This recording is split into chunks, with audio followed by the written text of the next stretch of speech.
This is a tutorial slash review on the LG G3 9000 milliamp battery by ZeroLemon. There's a lot of reviews online where they say that the phone, once they install the battery, is showing invalid battery.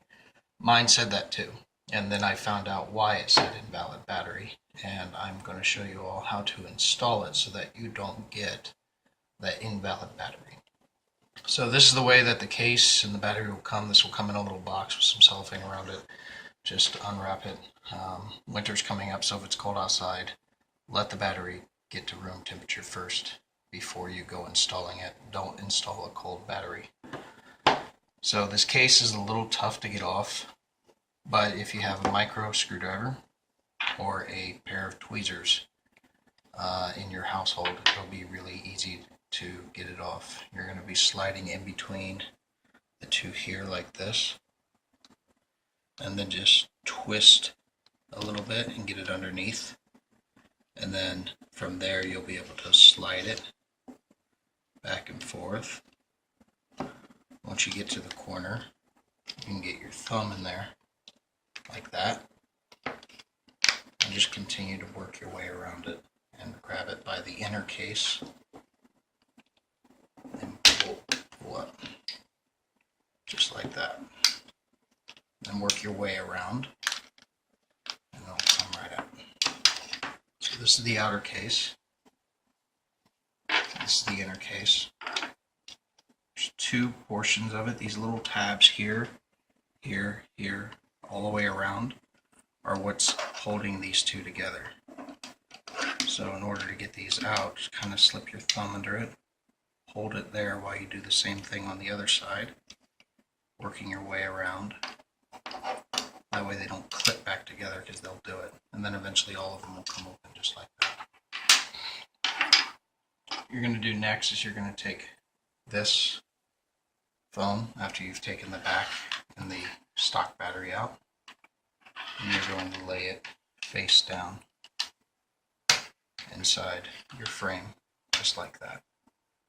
Now this is where you take the back frame, just pop it on there, line it up, and clip it all together. It's going to be a little loose, but that won't happen once you get the new battery inside. Now this is where we find out where the invalid battery problem was coming from. When you install the new battery, if you put it straight up there and just try to push it down, what's going to happen is that because these connections are recessed back, this red plastic that's surrounding the gold connections down in there, the red plastic around it is going to smash down your connections. As you can see, this one's still a little smashed down from when I first got the invalid battery.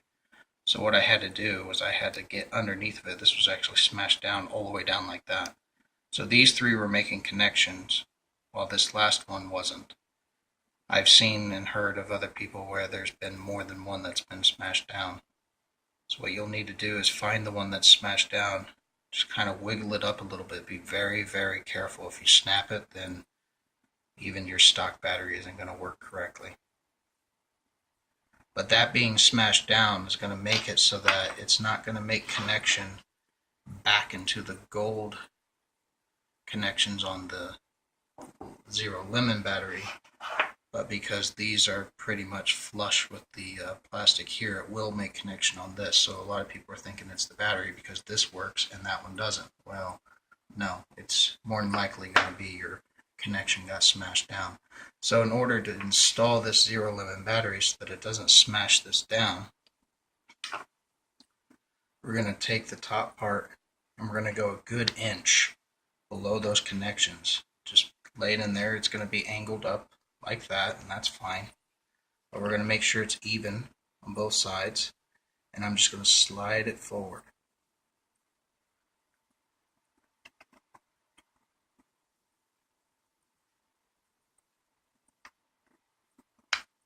Okay, as soon as it does that, I'm not going to push it down yet. It'll still be angled, but it's touching So I know those connections have now made connection. They're inside the plastic red framing around the battery's connections. Then I'm just going to push it down at the back and work my way up on both sides with my thumbs like that. Now after that's done, you can test it without needing to put the case on and take it off by taking your same screwdriver and just going through this little hole, pressing the button to get it to turn on. And we're going to make sure that the connections were made.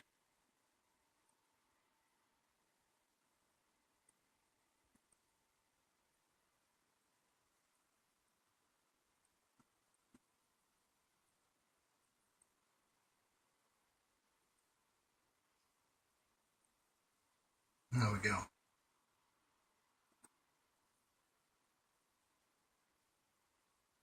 We've got 98% of my battery. It's plugged in. Everything works just great. The connection was made. So mine did say invalid battery, but by figuring out what caused it, I was able to fix that issue without having to send anything back. I'm going to go ahead and lock my screen. Now I'm going to put this on the face. Now that's okay because it's got a rim here and it's built into the case so that you could set it down on the face without scratching your screen. Plus this battery comes with a really nice screen protector. And I'm just going to take this here. I'm going to start at one end. And again, work my way up and around. Now once I've done that, I like to make sure that this area around here clicks in. And then I flip it over and just start squeezing it into the sides. See it sliding around as it does that. And that's just going to lock it into place.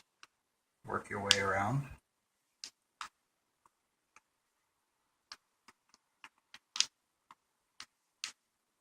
Just like that. And there you go.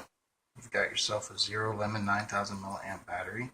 I thought it would be thicker than this. The way that the design is, where it's beveled on the edges here, make it really easy to hold. Makes it really easy to hold with one hand whenever you need a text. Scroll side to side, answer calls. These buttons take a little bit getting used to because they feel the same. So sometimes I'll be like, okay, that's the top. There's the power button. There's the volume down. So those two are a little tricky to try and find the volume up and down button because they all feel the same. But muscle memory will come into play and you'll get it. I have done a lot of drop tests on this to see if the battery will come loose. I've done it from 2 feet all the way up to 3 feet. I've had no issues. This thing really does really good at protecting this phone. Through multiple drops, the battery won't come loose. And the battery has gone down to 19% after 22 hours. Now that was with GPS, Wi-Fi, mobile, everything, location. I had Google Maps up and running in the background. I have my weather app up here for WeatherBug running in the background all the time. I've got AdBlock Plus downloaded on there, and that's running in the background. And watching Netflix and listening to Pandora while driving, and it lasted me 22 hours, and even then it only went down to 19%. And I would guess that I would have had another 2 to 4 hours out of that 19%. Because once it gets down to 3%, it'll stay there for a little while because it's a larger battery and the phone's circuitry won't really read it correctly. So once it gets down to 3%, don't freak out. Once it gets down to 2%, plug it in. That would be considered a full drain, and then charge it fully. And you're going to want to do that a few times, just like the direction says on the back, so that the lithium-ion battery gets that memory of being used to its full range. So that's how you fix the invalid battery issue with the ZeroLemon 9000 milliamp for the LG G3. And that's my review. I absolutely love this thing. Take care, guys.